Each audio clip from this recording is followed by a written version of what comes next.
Makanya Mbah Mun tuh kalau guyon itu lucu. Aku iku sakake ambek wong desa sing mlebu swarga. Saya dulu eskal mlebu swarga kok disakeni. Akhirnya beliau memberi penjelasan. Wong desa iku roe pakanan enak, iku mau kopi mbek uduk. Lah swarga iku mau nuruti sing dikarepno. Akhirnya semua mangan wis ngopi nguduk ngopi ora roh pakanan liyane iku ora roh. Nasi mandi yo ora roh, pizza yo ora roh apa-apa. Terus saya bilang, wah lah niku nak nganti selera tentang wanita cantik. Iku juga sederhana. Rontok pesek ya wis cantik, rontok ireng ya wis. Apa bidadarinya seperti itu karena saking enggak pengalamannya. Jadi surga itu kan nuruti apa yang diinginkan. Kira-kira keinginan orang kampung kalau di surga itu apa coba? Makanan apa coba? Ya, nak senangnya ketemel gemblong itu. Artinya malaikat lebih suka nangani surganya orang-orang kampung di Bang Pak Rektor. Ini sudah ribet ini. Makanan apa saja sudah dicoba. Terus kalau di mall tahu orang macam-macam, seleranya macam-macam Mas Dita. Enak mana kalau sampai jadi malaikat pelayan surga? Suka ngelayani orang kampung apa yang orang kota? Orang kampung kan? Jadi banyak orang yang poligami. Kalau ditanya alasannya gitu, istri satu ya cerewet, dua ya cerewet, mendingan 4. Ya banyak ya gitu. Tapi ada yang kebalikan, istri satu cerewet saja hampir jantungan, apalagi 4, tinggal matinya kan gitu. Itu semua yang menggerakkan itu kalimat. Kalimat itu satu pegangan. Banyak orang loh yang nggak ingin jadi rektor tuh banyak loh Pak Bejo. Jangan kira semua dosen ingin jadi rektor. Melihat rektor sibuk rapat mempertahankan reputasi Unisula terus sering pegang kepala, ngapain repot-repot? Jadi tukang sapu aja dapat gaji ngopi rokokan selesai. Bodoh amat jadi rektor, mikir orang banyak. Banyak loh orang yang ingin jadi presiden tuh banyak. Karena ngopi nyaman, gak ada yang ganggu. Mau tidur sampai jam 9 siang juga gak ada yang ganggu. Sehingga mereka melihat pegawai negeri itu gak keren, orang kok diatur jam, disiplin. Itu memang cara Allah membagi rahmat. Mau kamu apakan coba? Cara syukurnya dia seperti itu. Bapak saya dulu tuh sering ngajarin saya, diajak jalan-jalan pagi-pagi. Melihat orang ngopi, makan uduk itu bapak seneng. Kok enak jadi wong awam. Ngene esuk-esuk nyemak bocah kesel kabeh kono enak ngopi rokokan. Bapak kadang iri sama orang awam itu iri. Sudah gitu berharap masuk surga kan enak sudah gitu. Tahu-tahu mati, tidak tahu ke surga apa ke neraka ya tidak tahu. Jadi nah, orang dulu itu orang yang bisa mensederhanakan dunia. Sehingga ya sudah cara bahagia. Makanya saya alhamdulillah saya ini kerjasama sama UII sama beberapa kampus. Memang amdan itu sengaja. Kampus itu ya punya sistem yang nggak bisa mewakili sistem kiai. Kiai juga punya sistem yang nggak terwakili oleh kampus juga sebaliknya saling melengkapi. Saya sering ketemu rektor UII, rektor kampus-kampus Islam. Mereka cerita, Gus pendidikan pondok harusnya dimodernkan gini-gini. Saya bilang, kalau pondok modern kayak kampus itu nanti saya ketemu Allah tidak bisa jawab. Kenapa Gus? Saya beri contoh gini. Kalau misalnya perempuan perawan lah atau apa saja, namanya perempuan, mau tanya tentang menstruasi atau haid. Kalau semuanya sistem kampus, dia harus kuliah dulu. Registrasi dulu, kuliah dulu, bayar dulu. Dan dapat jawabannya nunggu mata kuliah pas itu. Bandingkan kalau sistem pondok, saya tuh sering ke pasar sama anak saya dicegat sama ibu-ibu. Gus, anak saya ngalami gini-gini, keluar darah terus menerus, gak 6 hari tapi 1 bulan penuh. Itu hukumnya apa Gus ya? Nanti saya mau sowan ke jenengan. Nggak usah sowan di sini aja. Ya sudah. Sebelum mengeluarkan darah yang rutin seperti itu biasanya haidnya berapa hari? 6 hari ya sudah ikut yang 6 hari, yang lainnya istighatsah. Ngoten tok Gus ya udah gitu. Begitu terus di masalah udhiyah. Ya coba kalau semuanya pakai sistem kampus, daftar dulu, bayar dulu. Jadi ini nggak ada jawabannya, nunggu mata kuliah itu. Baru dapat jawaban. Itu biasa nggak sholat bertahun-tahun karena belum ada jawaban tentang itu. Ya itu kalau misalnya orang mati. Tahunya cara memulasara jenazah itu nunggu kuliah dulu, pas mata pelajaran itu dulu, baru menangani orang mati. Berarti orang mati itu tergeledak semua. Tapi kalau kiai kan enggak. Kesini orang mati terbakar, kalau dimandiin malah badannya copot-copot, itu gimana hukumnya? Ini ada orang mati Gus Kendat, ini disolati apa enggak? Ada orang mati oplosan ya kan. Itu disolatin enggak? Saya sering ditanya gitu. Gak usah registrasi Pak Rektor. Gak usah registrasi, gak usah daftar, gak usah seminar. Makanya kalau orang kampus wani kiai itu ya kualat tenan gitu. Karena ini yang on time ya. Tapi pondok seperti saya ya ikrar seikrar-ikrarnya. Pentingnya kampus karena melatih efisiensi waktu, disiplin, tata kelola manajemen sehingga kita ya hormat. Tapi tadi kita harus saling melengkapi sehingga saya tunjukkan ke publik bahwa saya hormat sekali sama polisi, sama tentara. Coba kita bisa apa ngadepi bandar narkoba kalau tidak polisi? Bisa apa coba menjaga NKRI kalau nggak tentara? Begitu juga ya sudahlah kita memang fa inna yadallahi ma'al jamaah, kita berkah itu kalau bersama-sama. Tidak bisa kita sendiri. Nah lalu orang kayak saya itu ya beberapa kali sebetulnya saya itu ditawanin jadi doktor honoris causa apa. Kekhawatiran saya satu Pak Bejo, takut pas gak punya uang. Itu dokter gak di duit kan gak pantas gitu. Jadi repot gitu, daripada beban lah sudah lah, gak usah dokter. Jadi kalau gak punya uang ya pantas, terus kalau ngebis ya pantas. Suatu saat kalau mati gak ada yang hadir ya pantas, gak dokter gitu. Kalau sudah dokter kok masuk neraka, dokter kok masuk neraka kayaknya apalagi rektor kampus Islam kok masuk neraka itu kan kok kayak agak pas itu. Misalnya rektor Unisiola ditanya mungkar nakir nggak bisa kan kayak gimana gitu. Makanya harus sering ngaji saya supaya agak malu di depan mungkar nakir. Masa rektor ditanya mungkar nakir nggak bisa. Harus berani bentak ini saya rektor loh Pak mungkar nakir masa kalau wali-wali dulu berani. Masyhur di cerita wali-wali ditanya marabbuka manabuka, saya ini guru tauhid. Kok kamu tanya marabbuka manabuka yang ngotok? Kamu tidak pernah ngaji enak aja tanya. Jadi wali-wali itu ya rileks ngadepi mungkin. Saya yakin rileks wali di Bang Pak Rektor, saya yakin itu. Karena wali itu lebih dekat Allah. Sehingga orang dulu itu saya ulang lagi ya, ada satu kearifan namanya hidup itu apa? Hidup itu adalah cari sebanyak mungkin supaya hidup itu tidak tergantung pada banyak hal.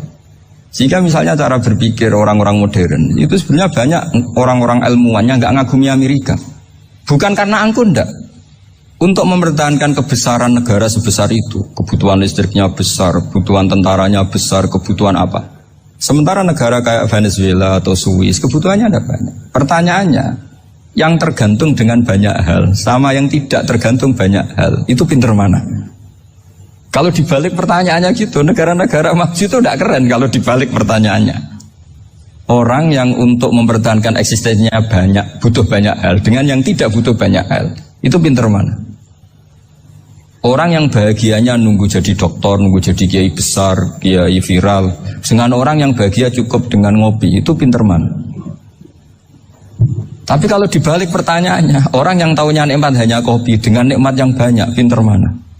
Makanya Mbah Mun itu kalau guyon itu lucu. Aku ikut saake, ambil desa sing mlebu swarga. Saya dulu eskal mlebu swarga kok disakeni. Akhirnya beliau memberi penjelasan. Wong desa iku roe pakanan enak, iku mau kopi mbek uduk. Lah swarga iku mau nuruti sing dikarepno. Akhirnya semua mangan ngopi, nguduk, ngopi ora roh pakanan liyane ku ora roh. Nasi mandi yo ora roh, pizza yo ora roh apa-apa. Terus saya bilang, wah lah niku nak nganti selera tentang wanita cantik. Iku juga sederhana. Rodok pesek ya wis cantik, rodok ireng ya wis. Apa bidadarinya seperti itu karena saking enggak pengalamannya. Jadi surga itu kan nuruti apa yang diinginkan. Kira-kira keinginan orang kampung kalau di surga itu apa coba? Makanan apa coba? Ya, malah nak senengnya ketemel gemblong itu. Nah, artinya malaikat lebih suka nangani surganya orang-orang kampung timbang Pak Rektor. Ini sudah ribet ini. Makanan apa saja sudah harus dicoba. Ya. Terus kalau di mall tahu orang macam-macam, seleranya macam-macam pasti itu. Enak mana kalau sampai jadi malaikat pelayan surga? Suka ngelayani orang kampung apa yang orang kota? Orang kampung kan? Jadi ya itu guyon ya, guyon tapi itu menjadi pikiran kita bahwa orang yang banyak kebutuhan itu sebetulnya banyak kebodohannya karena menggantungkan kebahagiaannya dengan banyak hal. Makanya Imam Syafi'i ngendikan istighna itu apa? Al-istighna anis-sya'labi. Yang dikatakan kecukupan adalah berusaha sebanyak mungkin banyak hal tidak kamu butuhkan. Bukan memenuhi semua kebutuhan kamu. Karena nafsu kamu ini tidak ada batasnya gitu. Kalau kamu penuhin nggak akan selesai. Itu ada perempuan yang kurang cantik itu minta doa saya, Gus doain suami saya kaya. Terus tak guyonin, terus nggak minta. Kalau suami kamu kaya, yang pertama dirubah itu apa? Rumah supaya rumah saya bagus. Kedua apa? Mobil, supaya mobil saya bagus. Nanti yang dievaluasi itu kamu. Mobil bagus, Alphard, rumah mewah, istrinya kamu. Pasti itu dievaluasi. Langsung, enggak usah. Sudah gini aja kan. Jadi pertama yang dievaluasi itu kaya itu. Coba kalau suami kaya itu yang dievaluasi pertama, rumah ya. Rumah ganti, setelah itu apa? Mobil. Kira-kira berikutnya. Akhirnya sudah Gus nggak jadi. Nabi Ibrahim itu pernah minta umur panjang, keren umur panjang. Sama Allah nggak dijawab. Datang orang tua itu bertamu ke Nabi Ibrahim, terus disuguhi dikasih kurma. Apa itu? Kok kurma apa? Anggur yang sudah matang sekali, sudah dimakan. Setelah dimakan meler keluar lagi, dimakan lagi meler lagi. Terus Nabi Ibrahim masuk lagi ke kamar. Ya Allah, doanya tak cancel. Nanti kalau saya tua kayak itu. Jadi Allah itu gak jawab langsung tapi ngirimkan itu. Akhirnya ya Allah gak jadi. Nanti takut itu. Saya pernah ngalami jadi kiai tadi ada ibu-ibu ya gak pati cantik lah. Suaminya tuh miskin sekali. Minta doa saya supaya kaya. Bareng tak kasih pertimbangan itu udah gak usah gak jadi itu. Jadi itu kearifan. Tapi kearifan ini harus kita tanamkan. Saya nggak bisa membayangkan Indonesia yang besar ini, andikan tidak ada qanaah, nerimo ing pantum. Coba sekarang ada Covid. Andikan Indonesia itu kayak Perancis. Saya beberapa kali punya tamu orang yang hidup lama di Perancis, bahkan dapat istri orang Perancis. Itu dulu nggak begitu mencintai Indonesia. Tapi setelah di Perancis 2 tahun, wah Indonesia hebat. Di Perancis itu kata dia kalau cerita, semua kebutuhan masyarakat itu dibebankan ke negara. Apa saja minta negara, apa saja nyoal negara. Sementara Indonesia, coba kalau Indonesia mengalami seperti ini kok tidak ada qanaah rimo ing pantum, bisa kios Indonesia. Orang miskin nyalahkan negara, kelaparan nyalahkan negara, apa saja. Tapi barokahnya dididik kiai jogeman nyalahno wong liya. Urip romo ing pandum, diame. Sampai gak ngerti kalau Covid. Banyak tuh orang-orang kampung itu, orang lugu-lugu itu. Mbah niki saking Covid, salam ning Covid, muga-muga umure panjang. Dikira Covid itu nama orang yang ahli sosial itu. Mbah niki dana saking Covid. Matur nuwun sampekno salamku, muga-muga umur panjang. Bingung kan yang nganterin ini. Ini gimana yang mau menjelaskan? Memang nggak paham. Ribet kan. Tapi saya pastikan bahwa dengan keadaan seperti ini kita bahagia, kita stabil, itu jelas barokahnya kalimat tadi, moto tadi atau pegangan hidup tadi. Makanya disebut al-ibarat qutun li'ailatil mustami'in, bahwa redaksi atau kata-kata atau pegangan atau filosofi hidup, apalah namanya itu adalah penyemangat. Karena kata-kata ini memang luar biasa. Ketika sahabat perang demi kebenaran, zaman itu ya pasti benar karena yang dibela Nabi. Dulu itu kan enak zaman Nabi, yang dibela mesti benarnya, musuhnya mesti salahnya. Sehingga dulu itu memang harus tegas. Kalau sekarang mau tegas gimana? Yang kamu bela tidak mesti benar, musuhnya tidak mesti salah. Ribet kan kalau misalnya saya tukaran sama Pak Rektor, kamu mau bela mana kan bingung. Saya tidak mesti benar, saya tidak Nabi. Pak Rektor apalagi nggak mesti benar lagi kan? Ribet kan? Jadi kalau kita mau perang sekarang itu mau pede gimana? Enggak. Makanya banyak ulama sekarang tuh mau tegas tuh nggak berani karena ya banyak hal yang abu-abu lah wilayahnya. Misalnya pilihan presiden atau pilihan bupati, pilihan menteri. Kamu mati-matian bela itu, yang kamu bela tidak mesti benar, musuh kamu tidak mesti salah. Misalnya pilihan bupati, wah ini kabupaten ini baik kalau bupatinya ini, yang satu bilang ini, terus tim suksesnya kamu tanya, kamu yakin? Ya enggak juga. Lah kenapa semangat? Kan saya botohnya, paling alasannya ya itu aja. Bukan yang lain. Beda dengan zaman Nabi. Nabinya mesti benar, Abu Jahalnya mesti salah. Kan enak, aturan mainnya jelas. Singkat cerita, dalam perang itu banyak sahabat yang ngalami luka, ngalami apa gitu. Kemudian curhat ke Nabi, ya Nabi gara-gara derekkan jenengan, ngikuti jenengan, saya harus ngalami seperti ini, seperti ini. Ngiranya orang itu diapresiasi sama Allah keluarnya. Ternyata sama Allah gak diapresiasi. Malah diturunkan ayat, in takunu ta'lamuna fa innahum ya'lamuna kama ta'lamun wa tarjuna minallah ma'ala yarjun. Kalau kamu sakit karena perang, orang-orang kafir itu ya sakit, itu saja berani padahal demi kekafiran. Wa tarjuna minallah ma'ala yarjun, padahal kamu punya nilai lebih, yaitu berharap kepada Allah yang mereka tidak punya. Saya jadi kiai itu ya kadang mangkel. Karena yang benci ya benci, yang seneng itu ngel-ngel loh kayak Pak Bejo. Jadi semuanya ribet. Nah iya, yang benci ya ganggu, yang seneng ya ganggu, tambah nemen. Seribet. Tapi kalau sudah ingat bandar narkoba, mereka berhadapan dengan polisi, kadang ditembak karena kesalahannya terlalu fatal.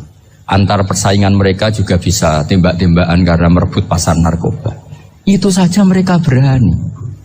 Kok kita yang jadi kiai kadang dicium tangannya, dihormati gak berani, hanya takut apa ya, musibah-musibah kecil lah, atau problem-problem kecil. Nah iya, kalau kita bandingannya gitu. Kalau kamu mau tahajud kedinginan, itu masih nanti dihisab Allah itu gitu.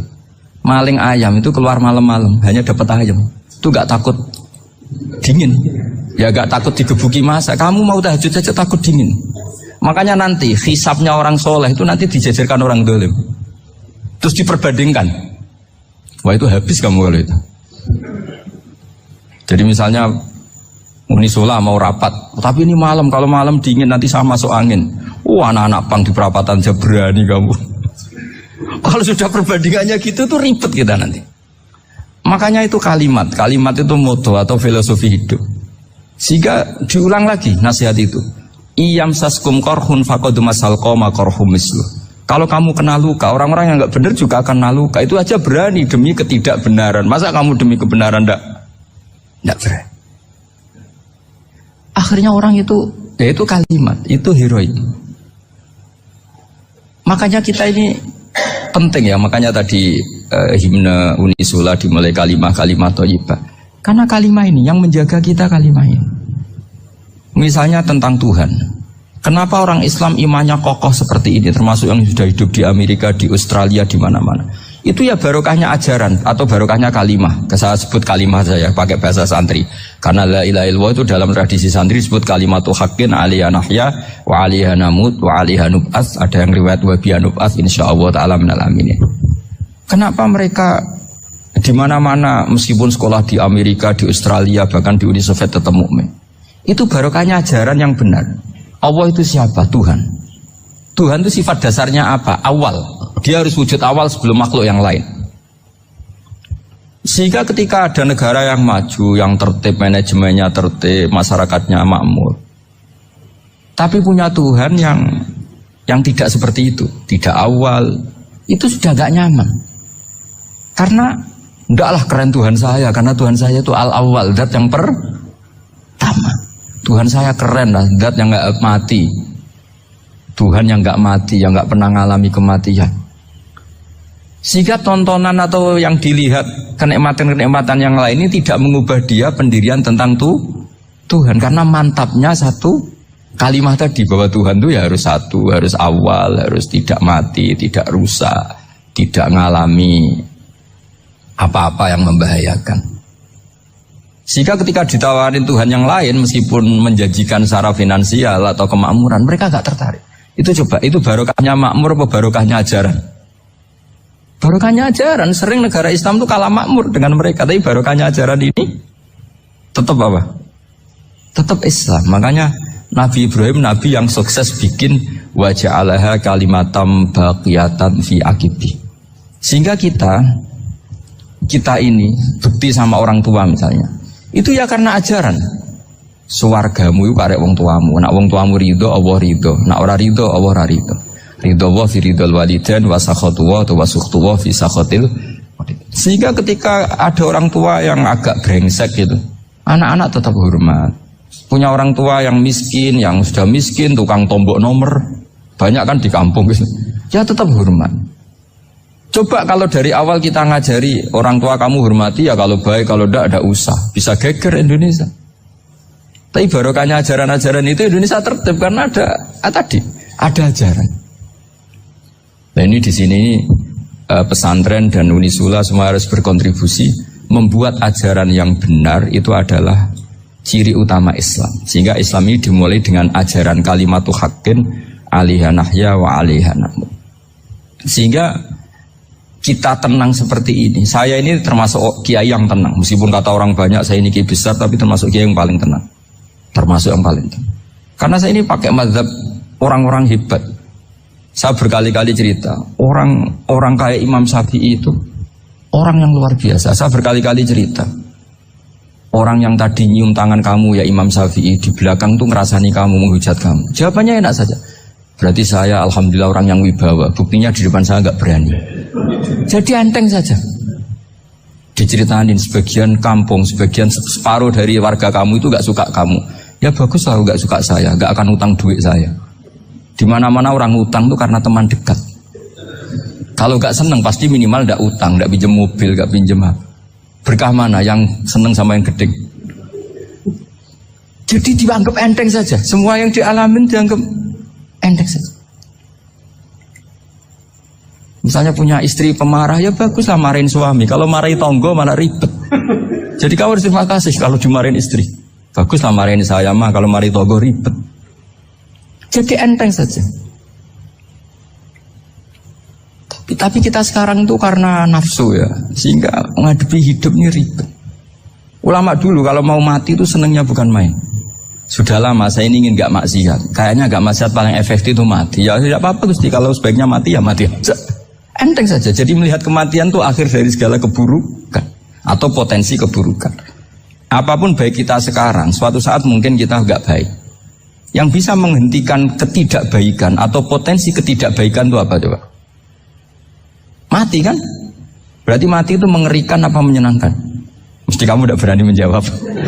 Meskipun secara ilmu kamu berani, tapi secara rasa agak berani kan? Saya ulang lagi ya. Yang bisa menghentikan keburukan atau potensi keburukan itu apa coba? Apa? Kematian. Berarti kematian itu menyenangkan atau menyusahkan? Apapun kamu tidak berani jawab karena kamu agak-agak duniawi itu kelihatannya. Tapi secara ilmu, kamu tahu kan kalau mati itu tidak buruk-buruk banget. Karena apa? Itu akhir dari segala keburukan. Sehingga Nabi ngajarkan kalimat itu begitu luar biasa. Allahumma ahyini maka natil hayatu khairan li wa tawaffani maka natil wafatu khairan li. Nabi melihat dunia itu begitu indah. Ya Allah, kalau saya ini hidup, anggap saja hidup ini ziyadatan li fi kulli khairin, menjadi modal saya menambah segala kebaikan. Jika suatu saat saya mati, anggap mawon rohatan li min kulli syarrin, itu akhir dari segala keburukan saya. Sehingga mati hidup ya baik karena di situ kita bisa berkontribusi, beramal soleh. Mati juga baik karena mengakhiri segala keburukan. Nabi nate ngendikan lagi, ajaban li amril mu'mini inna amrahu kullahu khair. Orang mukmin itu mengagumkan, semuanya baik. In asobathu na'ma syakara fakana khairan lah. Kalau baru dapat nikmat, dia syukur, maka itu baik. Wa in asobatu dharra sabara. Kalau dapat masalah mereka sabar, itu juga baik. Sehingga orang mukmin dua sisinya pasti baik. Itu juga kalimat, maksudnya moto atau pegangan hidup. Nah berikut ini saya beri contoh, ini kenangan saya, ini contoh terakhir. Masalah jadi orang terkenal maupun tidak. Di sini dicontohkan Imam Ghazali di halaman 367 di kitab saya 367, juznya 3 di kitab Ihya Ulumuddin. Di sini beliau cerita betapa untuk menjaga ikhlas sebaiknya orang itu tidak terkenal, tidak syuhrah, tidak terkenal. Oke, itu kita sepakat ya, karena kalau terkenal mungkin orang dipaksa publik dengan tanda kutip untuk selalu berbuat baik, tapi karena jaim lah, jaga image atau apa. Tapi ketika dibalik pertanyaannya, kamu rela yang terkenal itu orang nggak benar, sementara yang orang benar itu nggak terkenal.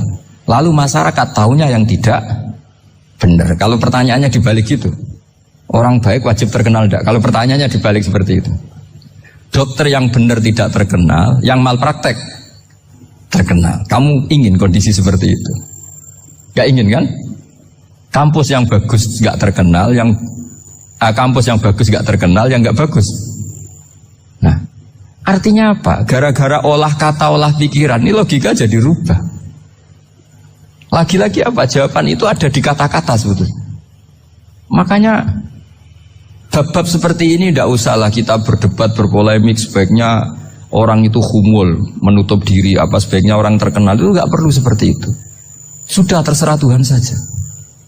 Makanya saya mulai dulu ngaji sampai sekarang itu ya tidak punya punya ikon tertentu atau punya website tertentu, enggak. Sudah terserah pangeran. Sudah saya juga tidak sok suci materialistik atau enggak, ya tidak mikir saya. Bukan apa-apa ya, karena saya ini kiai, jadi biasa urusannya sama Allah, tidak sama makhluk. Jadi pusing kalau sama sarah-sarahnya makhluk itu pusing. Meskipun rektor kalau nasihati saya pasti tidak saya terima, itu tetap makhluk, itu sudah ada ngefek. Kalau saya itu sudah ada itu. Bukan karena saya sombong, ya memang makhluk betul gitu, bukan cuma nasibnya bejo aja, tapi makhluk tetap makhluk.